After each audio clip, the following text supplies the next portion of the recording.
Hello friends, आज के समय में मेडिकल फील्ड में बहुत सारे कोर्सेस है जिन कोर्सेस को करने के लिए आपको नीट की एंट्रेंस एग्जाम देना कंपलसरी है। और हम में से कई सारे ऐसे स्टूडेंट्स हैं जिनको एग्जैक्टली ये पता ही नहीं होता है कि नीट की एग्जाम एग्जैक्टली होती क्या है। तो दोस्तों, आज की स्पेशल वीडियो के अंदर मैं आप सभी को फुल डिटेल में बताने वाला हूँ कि नीट की एंट्रेंस एग्जाम का फुल फॉर्म क्या है, नीट एग्जाम क्या होता है, कब देना होता है, साल में आप कितने बार दे सकते हो, कौन कौन नीट की एंट्रेंस एग्जाम दे सकता है, नीट की एंट्रेंस एग्जाम देने के क्या क्या फायदे होते हैं, नीट के एंट्रेंस एग्जाम का पैटर्न क्या होता है, नीट के एग्जाम के लिए सिलेबस क्या है, नीट के एग्जाम देने के बाद अगर आपको गवर्नमेंट कॉलेज चाहिए तो उसके लिए आपको कितने मार्क्स लाने पड़ेंगे। और दोस्तों, एंड में मैं आपको ये भी बताऊंगा कि नीट के एंट्रेंस एग्जाम की तैयारी कैसे करनी होती है। तो चलो इस वीडियो की शुरुआत करते हैं और नीट एग्जाम के बारे में फुल डिटेल्स में जान लेते हैं। तो दोस्तों, सबसे पहले हम लोग ये जान लेते हैं कि नीट एग्जाम क्या होता है।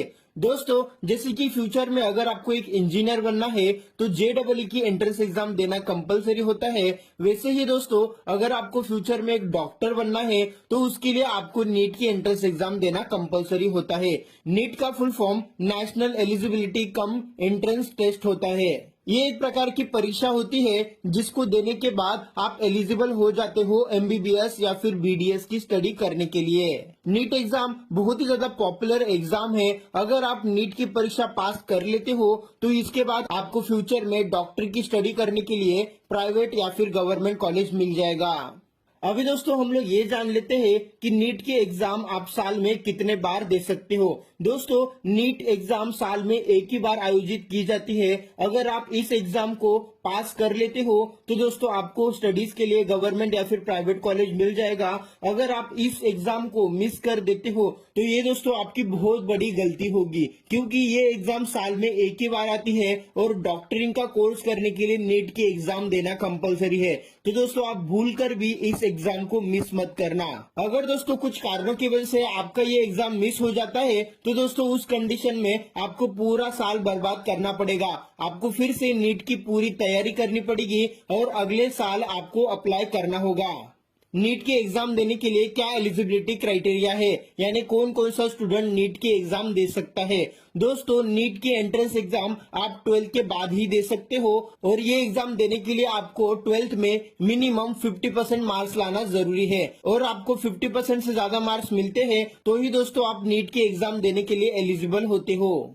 बहुत सारे ऐसे स्टूडेंट्स होते हैं जो नीट के एग्जाम को एक ही बार में क्रैक कर लेते हैं और कुछ ऐसे स्टूडेंट्स होते हैं जो 1 से 2 साल के अंदर नीट के एग्जाम को क्रैक कर लेते हैं। अभी दोस्तों, हम लोग ये जान लेते हैं कि नीट के एग्जाम की फीस कितनी होती है। दोस्तों, अगर आप नीट की एंट्रेंस एग्जाम देना चाहते हो तो उसके लिए दोस्तों आपको 800 रुपए से लेके 1200 रुपए की फीस देनी पड़ सकती है। अभी दोस्तों, हम लोग ये जान लेते हैं कि नीट के एग्जाम का पैटर्न क्या होता है। दोस्तों, ये जो नीट की एग्जाम होती है ये 3 घंटे की होती है, जिसके अंदर आपको फिजिक्स, केमिस्ट्री और बायोलॉजी इन 3 सब्जेक्ट के ऊपर क्वेश्चंस पूछे जाते हैं। इस एग्जाम के अंदर आपको टोटल 180 क्वेश्चंस पूछे जाते हैं। हर एक टॉपिक पर आपको 60-60 क्वेश्चंस पूछे जाते हैं और हर एक क्वेश्चन के आपको 4 मार्क्स मिलते हैं। तो दोस्तों, ये पूरा एग्जाम 720 मार्क्स का होता है। अगर दोस्तों आप एक क्वेश्चन राइट लिखते हो तो दोस्तों आपको 4+ मार्क्स दिए जाएंगे और आपका कोई दूसरा क्वेश्चन गलत हो जाता है तो दोस्तों वहां पर आपको -1 मार्क्स दिया जाएगा। ये मल्टीपल चॉइस क्वेश्चन का एग्जाम होता है। इसके अंदर नेगेटिव मार्किंग होती है और आप इस एग्जाम को हिंदी, इंग्लिश, मराठी, गुजराती, तमिल किसी भी लैंग्वेज के अंदर दे सकते हो। ये एग्जाम हर प्रकार के लैंग्वेजेस में अवेलेबल होता है। और अगर आपको अपनी डॉक्टरिंग की स्टडी करने के लिए गवर्नमेंट कॉलेज चाहिए तो उसके लिए आपको नीट के एंट्रेंस एग्जाम में मिनिमम 500 के ऊपर मार्क्स लाना जरूरी है। अगर दोस्तों आपको 500 के ऊपर मार्क्स मिल जाते हैं तो दोस्तों आपके 80% चांसेस हो जाते हैं कि आपको गवर्नमेंट कॉलेज मिल जाएगा डॉक्टरिंग की स्टडी करने के लिए।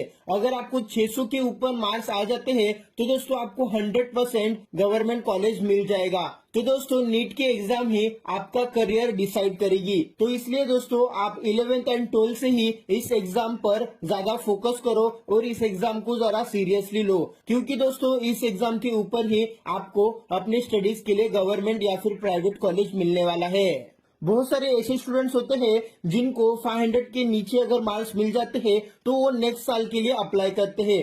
पूरे साल वो स्पेशली नीट की तैयारी करते हैं और अगले साल वो 500 के ऊपर मार्क्स लेके आते हैं, जिसके जरिए उनको डॉक्टरिंग के लिए बेस्ट गवर्नमेंट कॉलेज मिल जाता है। और दोस्तों गवर्नमेंट कॉलेज के अंदर एमबीबीएस या फिर बीडीएस की स्टडीज के लिए आपको ओनली एंड ओनली 1200 रुपीज की फीस देनी पड़ती है।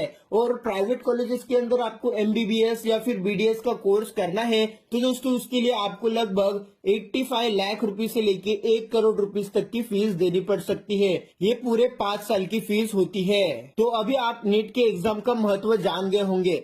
अभी दोस्तों हम लोग ये जान लेते हैं कि नीट के एग्जाम की तैयारी कैसे करें। नीट के अंदर अच्छे मार्क्स लाने के लिए दोस्तों पहले तो आपको 11th एंड 12th की स्टडीज बहुत ही अच्छी तरीके से करनी पड़ेगी, क्योंकि 11th एंड 12th आपका बेस होता है। अगर आप बेस मजबूत करोगे तो दोस्तों आपको नीट के जो क्वेश्चंस होंगे उनको सॉल्व करने में काफी ज्यादा आसानी होगी। और दोस्तों नीट एग्जाम के अंदर ज्यादातर क्वेश्चंस एनसीईआरटी के बुक के अंदर से ही आते हैं। तो दोस्तों आप 11th एंड 12th के स्टडीज के साथ साथ एनसीईआरटी की बुक्स भी रीड करना स्टार्ट करो। इसके साथ साथ आप नीट के लिए स्पेशली ऑनलाइन क्लासेस ज्वाइन करो या फिर कहीं पर ऑफलाइन क्लासेस ज्वाइन करो। फिजिक्स केमिस्ट्री के साथ साथ आपको बायोलॉजी सब्जेक्ट पर ज्यादा ध्यान देना पड़ेगा, क्योंकि नीट के एग्जाम के अंदर बायोलॉजी सब्जेक्ट पर काफी आसान क्वेश्चंस पूछे जाते हैं फिजिक्स और केमिस्ट्री के कंपैरिजन में। अगर दोस्तों आपको नीट के अंदर अच्छे मार्क्स लाने हैं तो दोस्तों आप पिछले 5 से 10 सालों की जो क्वेश्चंस पेपर्स होते हैं नीट के उनकी प्रैक्टिस करना आज से ही शुरू करो, क्योंकि बहुत सारे क्वेश्चंस हर साल रिपीट भी होते हैं। नीट एग्जाम की तैयारी के दौरान खान पीन का आप ज्यादा ध्यान रखो, क्योंकि अगर आप हेल्दी खाना खाओगे तो इससे आपकी मेमोरी पावर बढ़ेगी और आपका माइंड भी मजबूत हो जाएगा। तो उम्मीद करता हूँ दोस्तों आपको नीट के बारे में फुल डिटेल में जानकारी मिल गई होगी। इस वीडियो को शेयर करके लोगों की मदद करो आपका प्यार देने के लिए, और ऐसी वीडियोस हर रोज देखने के लिए सब्सक्राइब करें हमारे चैनल को। धन्यवाद।